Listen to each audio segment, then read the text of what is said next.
Xin chào, đợi cô.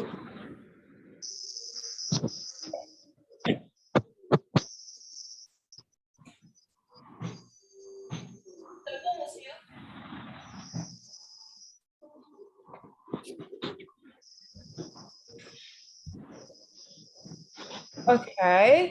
Hello.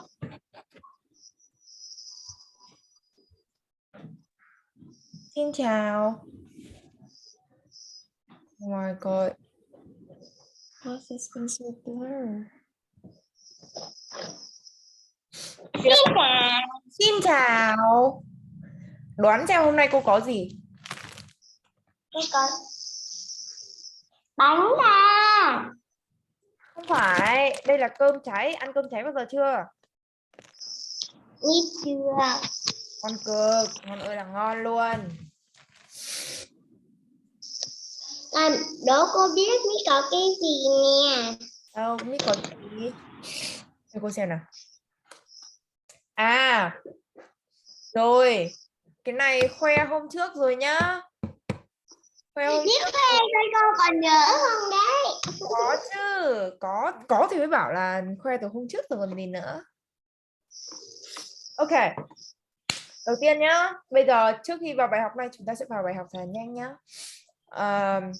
Trước tiên bây giờ mời học sinh Mít, mời thí sinh Mít ngồi ngay ngắn nào, dựng máy lên nào để cô xem con ngồi ngay ngắn như nào nào. Thiệt thề là Mít không có cái bàn ở đây. Ơ, cái bàn ở đấy đâu rồi? Cái bàn dưới đất Mít đang ở trên giường. Mít phải xuống lên cái bàn lên giường đi. Bình thường cô thấy con hay để trên giường đúng không?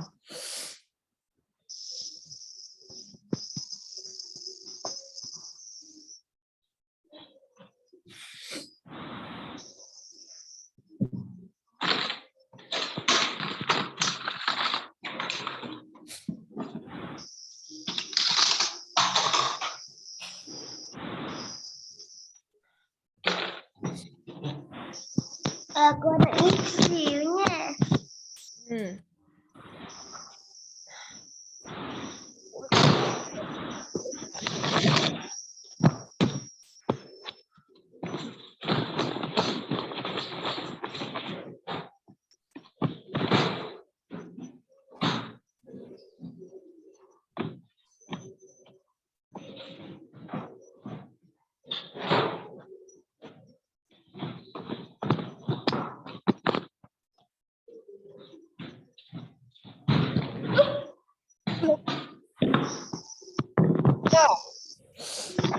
Nào.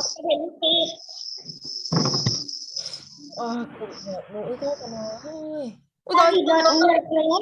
bị flip rồi, bị flip rồi, bị flip rồi. Flip lại đi. Ngược lại thì cái máy này tắt mất rồi, hôm cô cũng để như này học mà. Con Cũng biết là ngược luôn. con có biết là cô phải bật máy tính như này không?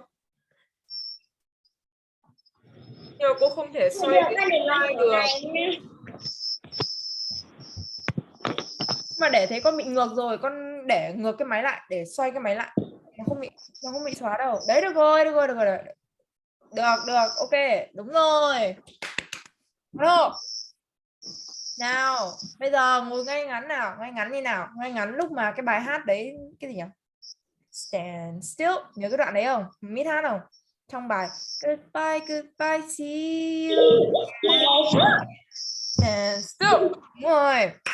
Rồi, chúng ta phải học một cách nghiêm túc như thế nha. Bây giờ nhá, hôm trước hỏi Mít đúng một câu. Hôm trước mình học những đồ vật ở trong phòng nào? À, Chết rồi, quên rồi. Phòng gì mình mà phòng gì mà lại có nồi niêu xoong chảo kệ để bát nhỉ? không biết. Đúng rồi, phòng bếp. Nào bây giờ kiểm tra xem có nhớ cái gì không nhá. Nào, phòng bếp. Đầu tiên, cô hỏi con, stove là cái gì? Tốt là Lò gì? nó Không phải lò nướng. Nào, bây giờ Mình sẽ cùng điểm lại những cái gì mình đã học trong buổi hôm trước nhá. Nào, bây giờ con phải chú tâm này. Tập trung. Nào, trước còn rất là nhớ bài đấy. Đây này, đầu tiên, nhớ cái gì đây không? Cái tủ lạnh. Tủ lạnh là gì?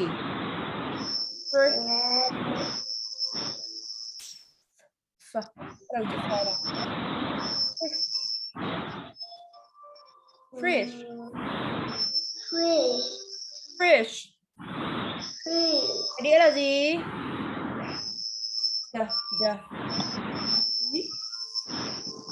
Dish.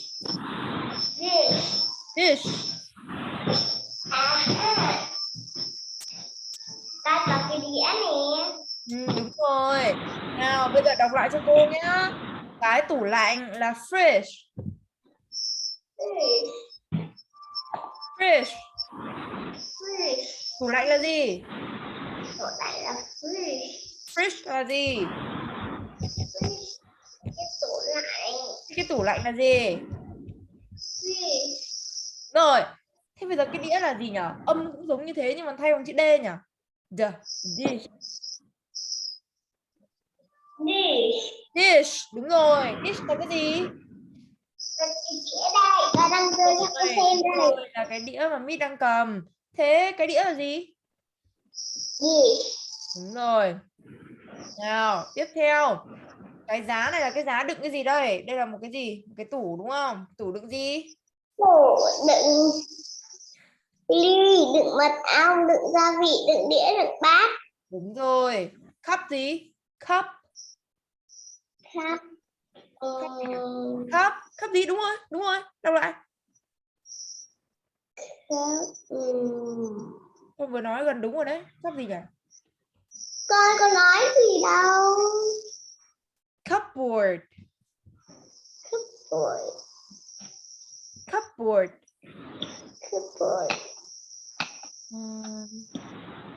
Cô có nhìn thấy Mít không?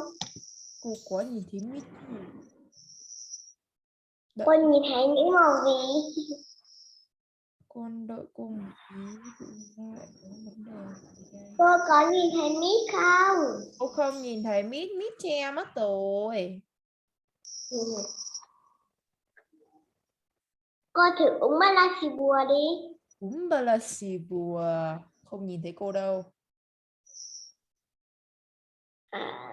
Chắc là con uống ba la xì bùa. Cô đâu?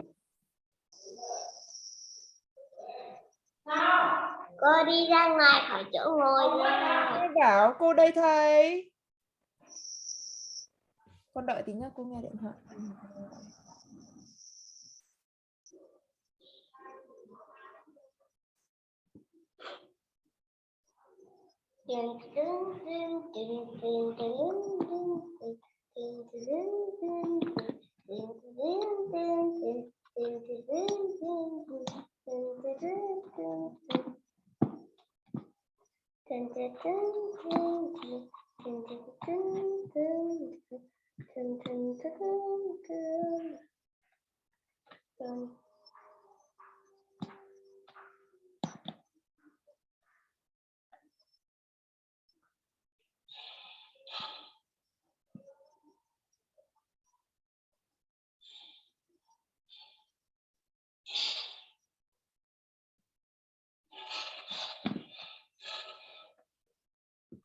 Nào Mít, uống ba la ra Mít chưa?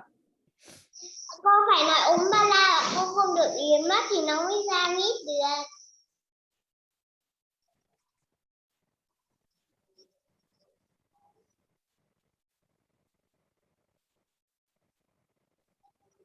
Uống ba la xì bùa bùa. Mít ơi, cô à đây. Ôi giời, cô vừa mới nhận được một cuộc điện thoại. Hôm nay cô đặt một cái đèn ở trên Shopee, một cái đèn 3D hình Iron Man nhưng mà nó bị hết mẫu đấy, thì cô phải chuyển mẫu khác. Thế nên người ta phải khô. Anyways. Cô biết là Shopee rồi á? Hả? Cô biết là Shopee rồi à? Ừ. Có đặt kiểu gì vậy? Thì con xem đồ ở trên đấy xong con đặt đi. Ôi dồi ôi, đau mắt quá. Thôi nào cô Mít, quay lại. Nào, bây giờ tôi sẽ hướng dẫn cô đọc cái tủ đựng bát đĩa các thứ là gì nhá. Nào, cupboard. Cupboard. Cupboard là gì? Cupboard. Cupboard là tủ đựng bát đĩa. Đúng rồi, tủ đựng bát đĩa là gì? 3, 2, 1. Cupboard. Cupboard. Cupboard.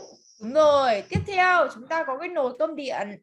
Cái nồi cơm điện là gì? Cô Mít có biết không nhỉ? Nồi cơm điện là Cook gì? cookie. Không phải cookie, cookie là gì? Cookie là gì cô? Cookie là bánh con ạ, bánh quy ấy. Cookie. Còn nồi cơm điện là cook gì? Cook. Cook gì? Cooker. Cookie. Cooker. Cookie. Cooker. Nồi cơm điện là gì? Cookie. Cooker là gì? Cookie là nồi cơm điện. Nồi cơm điện là gì? Cookie. Ok, đến 2 từ mà con nhớ nhất cái ngày hôm đấy rồi này. Nào, cái bếp. Stove. Nào, bếp Stove. lửa. Stove. Stove. Stove là gì? Stove là cái bếp ga. Ừ, bếp ga cũng được. Stove. Thế bây giờ bếp ga là gì? Stove. Vâng, đúng rồi. Thế bây giờ lò nướng cái gì à? Lò vi sóng có con gà bên trong cháy là cái gì? Không phải là cháy mà cháy đây gì. Ừ, lò vi sóng có con gà bên trong cháy đen xì là ô gì? Oven. Oven, đúng rồi. Oven. Oven là gì? Là vi sóng. Lò vi sóng là gì? Oven. Ok, good. Bây giờ chúng ta sẽ cùng đọc lại nhá. Nào Mít, bỏ cái đấy xuống cô xem nào. Nào ngoan nào, xem nào. Rồi, đầu tiên, tủ lạnh là gì? Có nhớ không? Tủ lạnh là gì?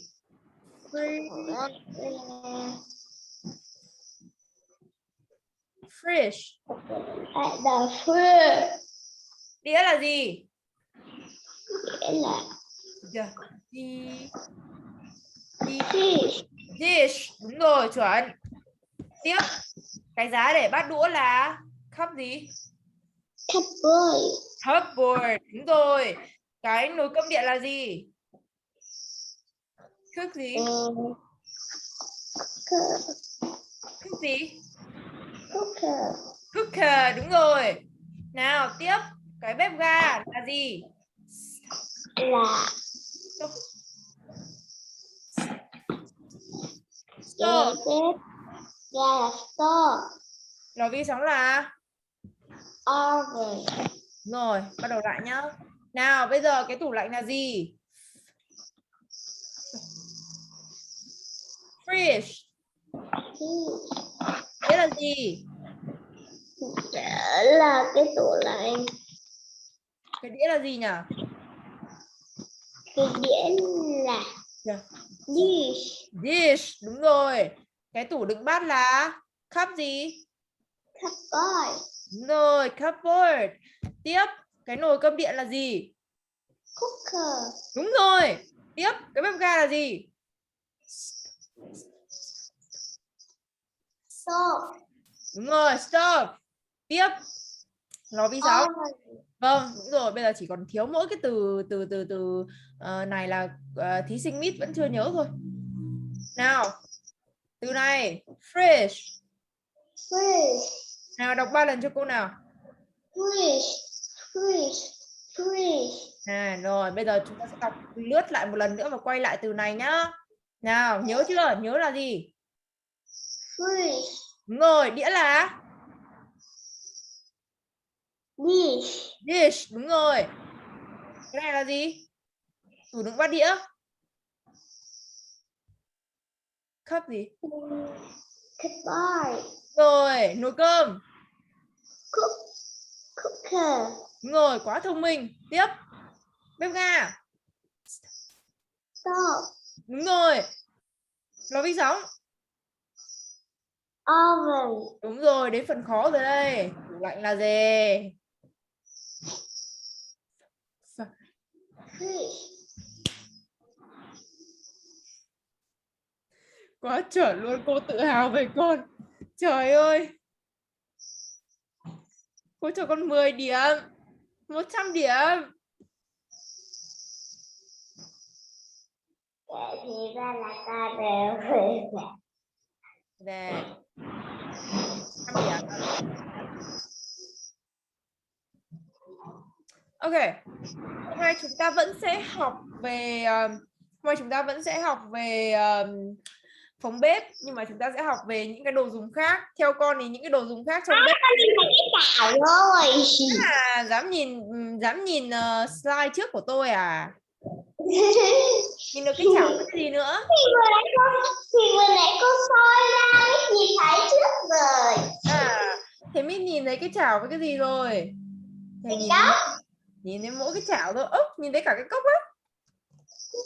Có chắc là cái câu không? Có chắc là cái câu không? Không biết. Bây giờ như này nhá. Bây giờ trước khi vào bài học kiểm tra lại một lần nữa. Tủ lạnh là gì? Sơi. Cái đĩa là gì? Dish. Đúng rồi. Tiếp. Giá đựng bát đũa là giá đựng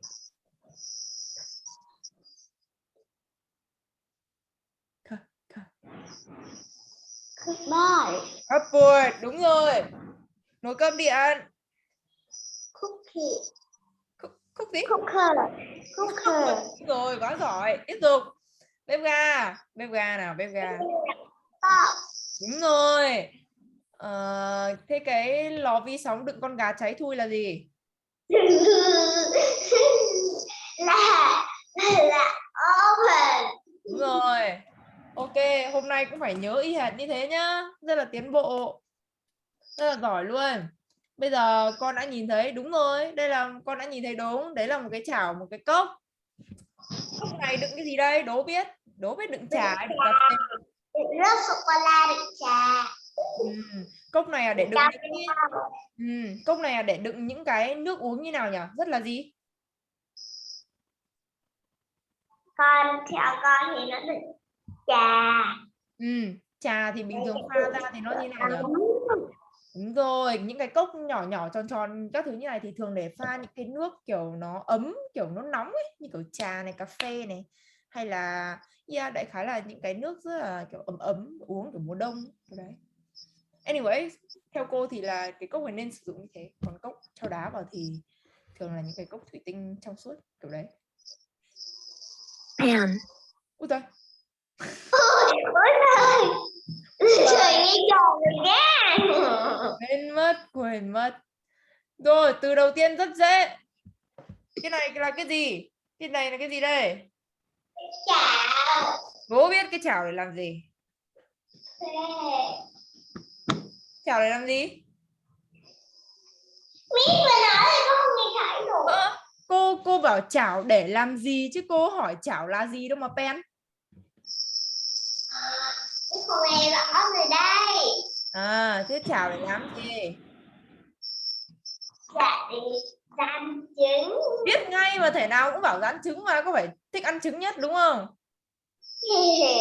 Đúng không? Đúng không? Biết ngay, cô biết ngay, thể nào cũng con cũng bảo là để rán trứng mà. Thế còn để làm gì ngoài rán trứng nữa không?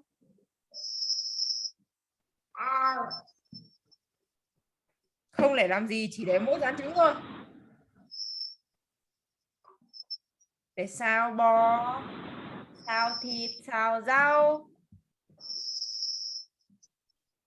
xào miến, xào mì, xào đủ mọi thứ.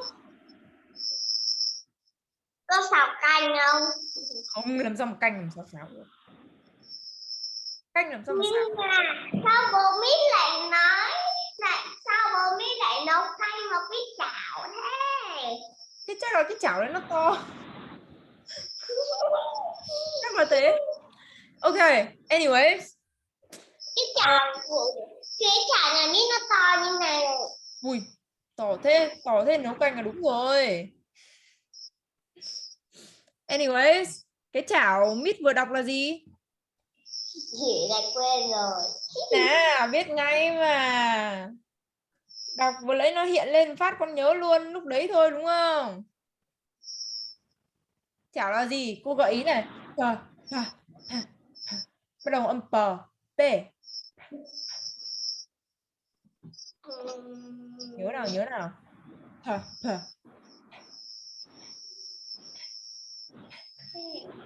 Cái gì? Pan. Pan. Từ rất dễ. Nào, cái chảo là Pan pan là gì? là cái chảo. Cái chảo là gì? Pan. Vâng, đúng rồi. Bây giờ cốc nhá. Cốc rất dễ. Cup. Cup. Cup. Cup. Cái này thì con biết rồi. Tốt. Thế bây giờ cái cốc là cái gì? Cup. Cái gì? Cup. Vâng, cái cup là cái gì? Cup. Biết rồi thì hỏi. Biết rồi thì hỏi lại cái chảo. Cái chảo là gì? Con chỉ biết mình đi cốc thôi. Nhưng mà cô vừa dạy con cái chảo rồi. Cái chảo là gì? Pa.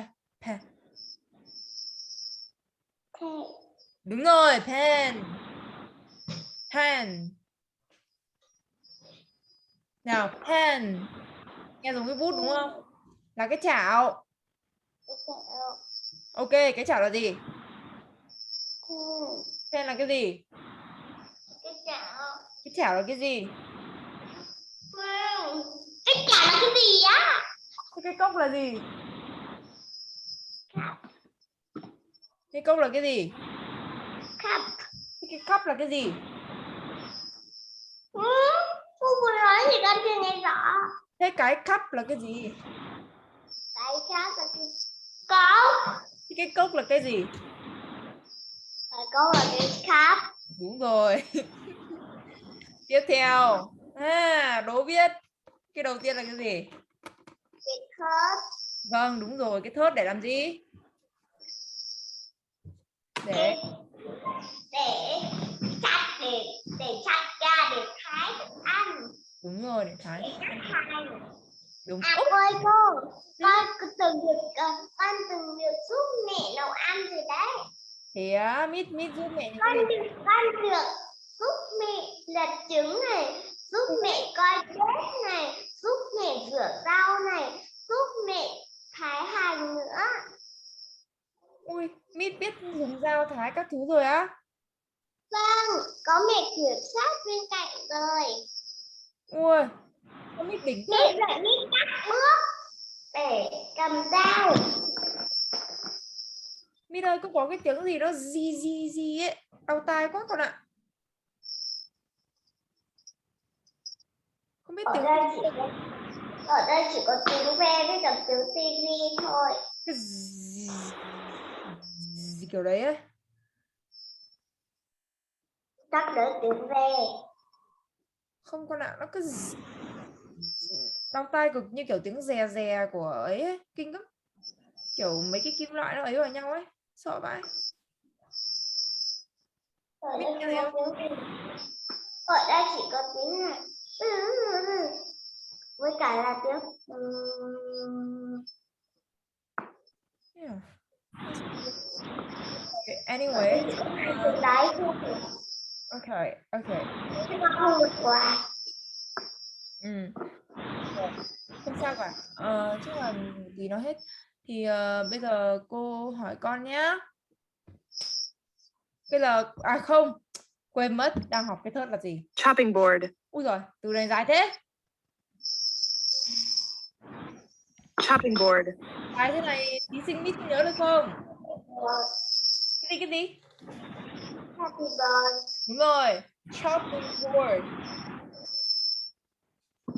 Nào, chopping board. shopping board. Shopping board Shopping board. là cái gì? Là cái shop. Cái thớt là gì? Là shopping board. Board, đúng rồi. Shopping board là cái gì? Là cái thớt. Cái thớt là gì?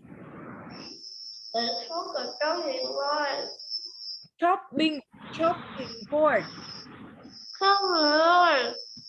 Giỏi Mít ơi, nào các bạn nhét nhiều rồi.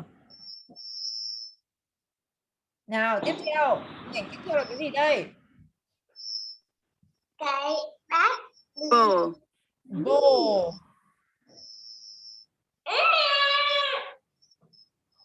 Đâu cái bát là cái bát là bowl. Tiếp cái gì đây? Cái dao với cái thìa. Knife. Cái dao là knife. Knife. Knife. Knife. Cái dao là gì? Cái knife là gì? Cái dao. Đúng rồi, cái dao là gì? Knife. Rồi, bây giờ đến cái thìa nhá. Cái thìa rất quen thuộc. Spoon. Spoon. Spoon. Spoon. Spoon. Spoon. Spoon. Rồi. Hết rồi. Bây giờ cùng đọc lại nhá. Nhân. Cái chảo là gì? Chảo là gì? Hả? Chảo là gì?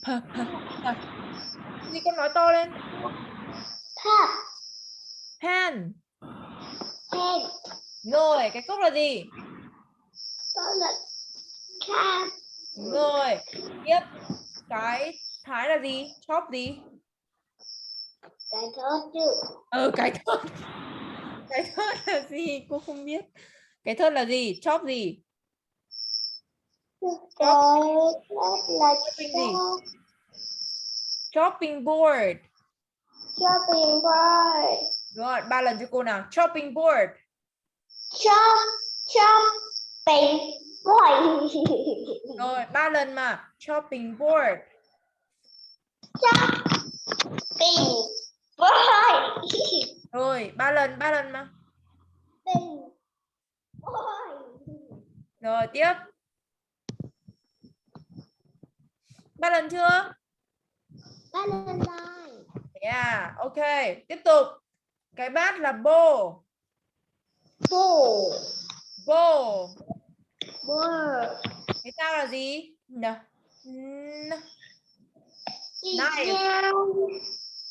Knife. Cái thìa là spoon.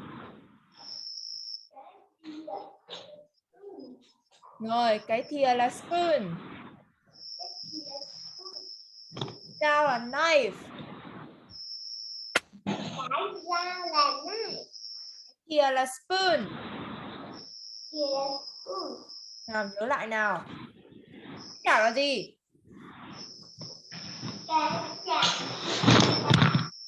Cái chảo là gì hả con nào?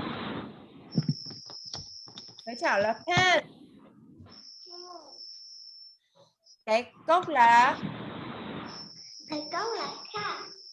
cái thớt là cốc gì? Là Shopping. shopping. Shopping. Shopping board. Cái ok.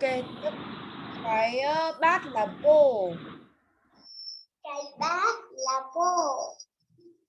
Cái dao là knife. Cái dao là knife. Cái thìa là spoon. Cái thìa là spoon. Rồi bây giờ chúng ta sẽ cùng chọn qua bài nhé. Nào đầu tiên, spoon là gì? Spoon. Là cái thìa. Đúng rồi, spoon là cái... Ôi giời. Tôi theo hình ảnh đã nhá. Cái cốc là gì? Cái cup. Cái dao là gì? Dao là knife. Knife. Cái dao là Knife. knife. Tiếp, bô là cái gì? Bô là gì? Cái gì đừng rất nhiều ấy nhỉ? Là bát. Đúng rồi, board, bát. Tiếp tục nhá. Chopping board. Chopping board là gì? Shopping board là cái thớt. Đúng rồi, là cái thớt. Spoon. Spoon là gì?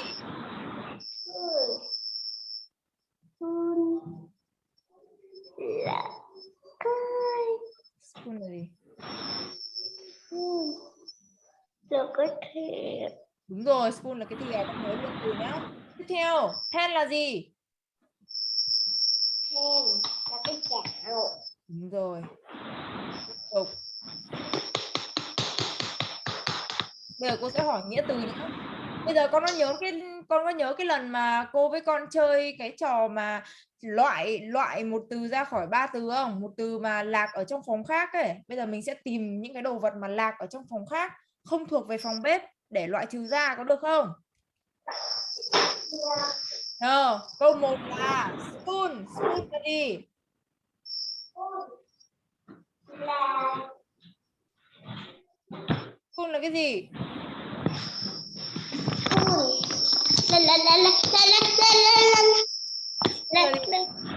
Đầu tiên nào, spoon là gì?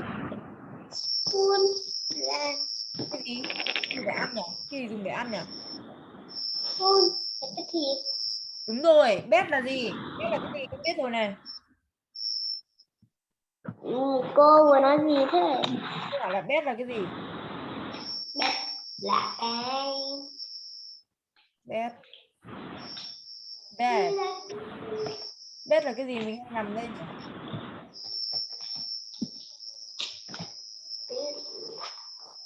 Con sẽ con không thể. Rồi cô sẽ cho con. Ok. Bây giờ mình sẽ rào lại 6 từ mà mình đã học hôm nay nhá. Đầu tiên, từ cái bát là bowl. bowl. Bowl là gì? Bowl là cái bát. Cái bát là gì? Bowl. Đúng rồi. Cái cốc là gì? Cái cốc là cup. Tiếp, cái chảo là gì? Cái chảo là pen. Pen, đúng rồi. Tiếp, cái dao là gì? Knife. Cái dao là knife. Đúng rồi, dao là gì? Knife. Đúng rồi. Tiếp theo cái thớt là chopping board. Chopping board. Chopping board. Chopping board. Chopping board. Chopping board. Cái thìa là gì? Cái thì Vừa nói là gì? Là spoon. Nào. Đúng spoon. Con vừa lướt qua chưa? Nào. Rồi, lại nhá. Cái bát là bowl. Cái bát là bowl. Đọc lại 3 lần cho cô. Bowl. Bowl. À không. Bowl. Bowl. Bowl. Rồi, ok. Cái cốc là gì? Cô vừa nói gì? Cái cốc là gì? Cup. Rồi. Tiếp theo, cái chảo là gì? Cái chảo là pen. Đúng rồi, nhắc lại 3 lần nào. Pen. Pen. Pen. Là cái gì? Là cái chảo. Ok, dao là gì? Đúng là nhắc tới. Dao là gì à? Này. Knife. Này. Nhắc lại 3 lần nào. Này. Này. Này. Knife là gì? Là Là cái gì? cái chảo. Đúng rồi. Nào, chopping board là cái gì? Chopping board là cái Con nhìn màn hình nào. Vậy rồi. Chopping board là gì? chopping board là cái cái gì đây?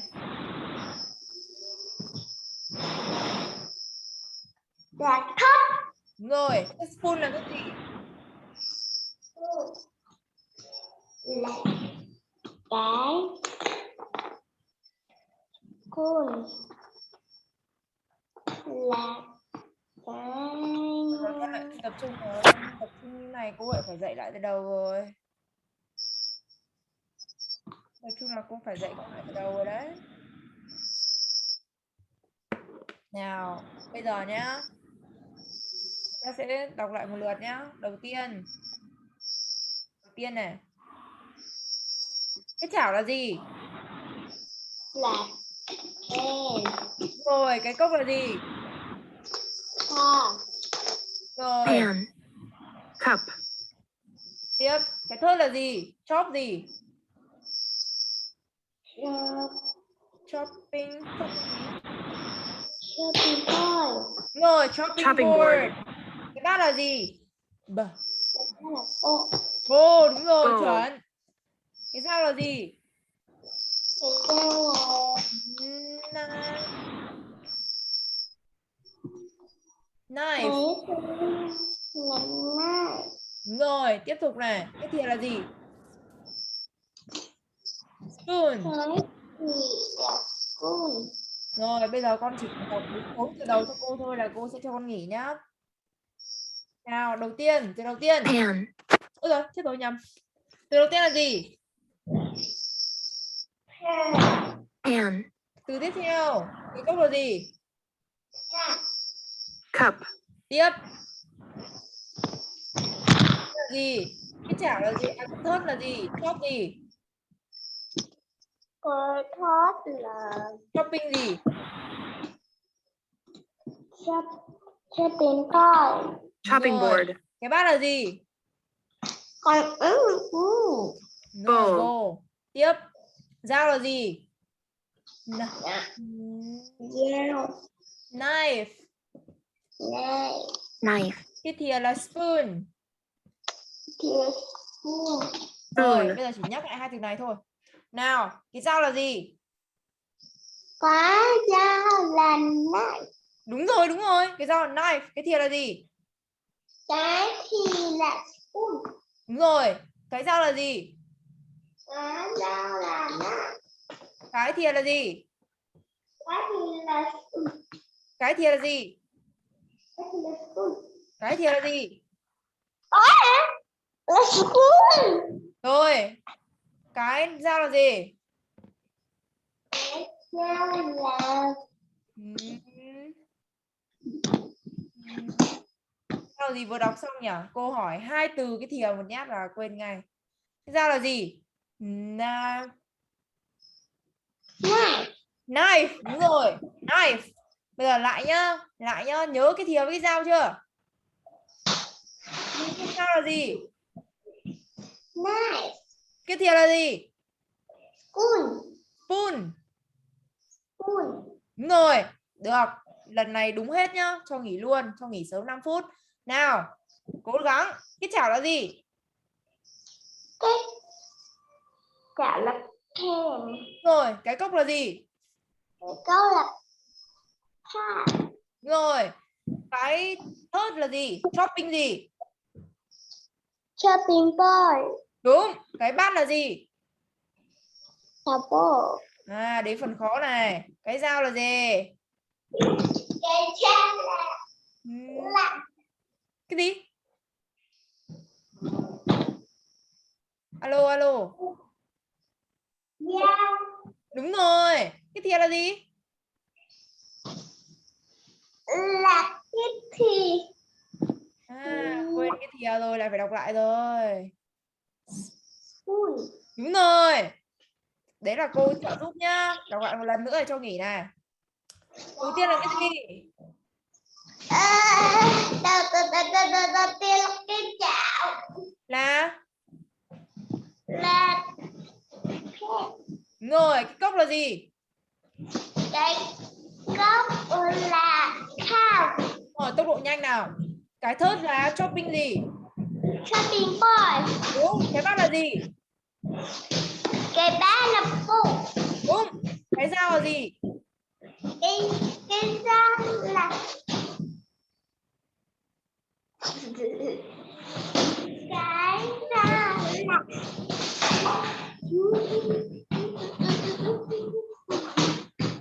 Knife.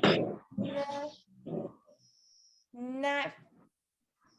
này, Knife. Đúng rồi, cái thìa là cái gì là spoon. rồi, thôi châm trước cho lần này nhá. Châm trước cho nhá. Cái dao là gì cô? Cái dao là gì? Cái dao là gì? Cái dao là này, Knife. Đúng rồi. Cái thìa là gì? cái gì là spoon. Đúng rồi, bây giờ hỏi loạn lên nhá. Cái chảo là gì? Cái chảo là cái chảo là pen. Đúng rồi, cái cốc là gì? Cái cốc là cup. Đúng. Cái bát là gì? Cái bát là bowl. Cái thớt là gì? Shopping gì? Shopping boy. Quá giỏi. Tiếp. Cái gì nữa nhỉ? Cái dao là gì? Cái dao là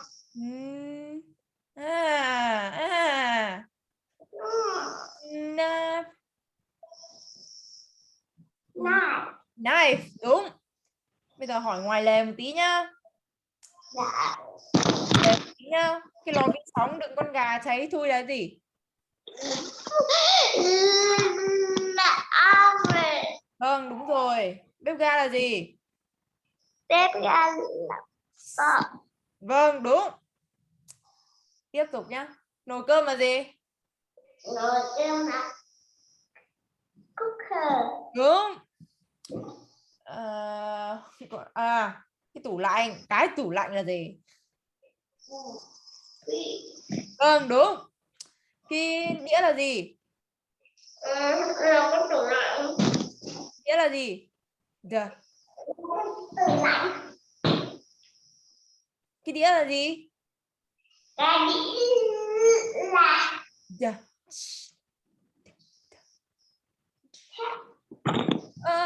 Cái đĩa là gì?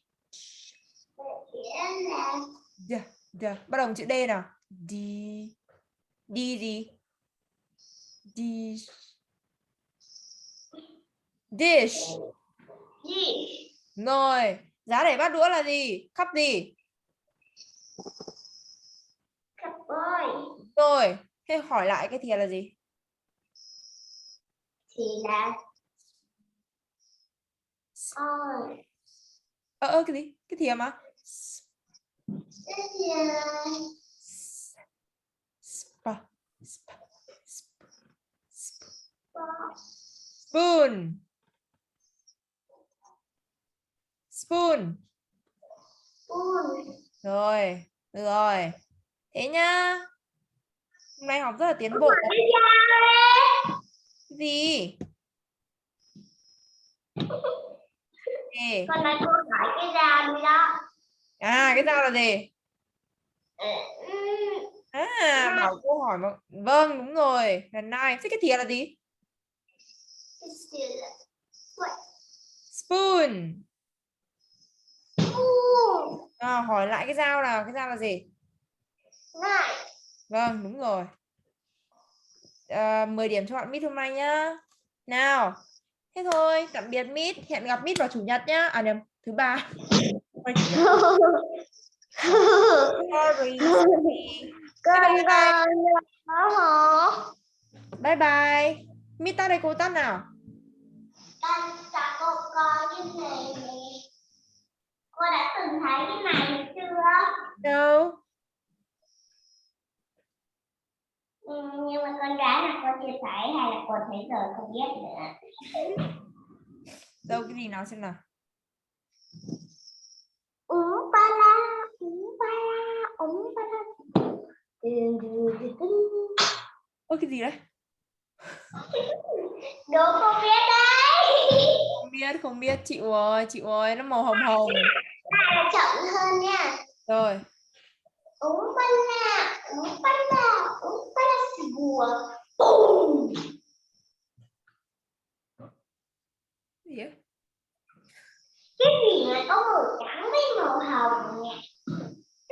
nhỉ? Búp bê à? Không phải. Ờ, Uống quay lại. chậm hơn tí nữa đi, chậm hơn tí nữa đi.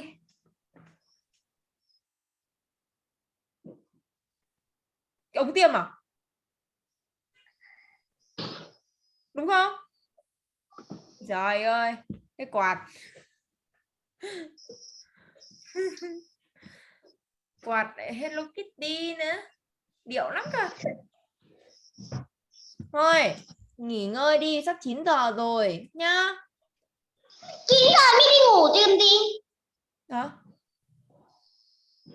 Thế thôi, hẹn gặp Mít vào thứ ba nhá. Tạm biệt Mít. Bye bye. Cô biết tắt đây. Mít tắt đi. Đợi chút, con chưa tắt được. Thế con tắt đi rồi cô tắt. Rồi, Ừ. con chào cô. Bye bye.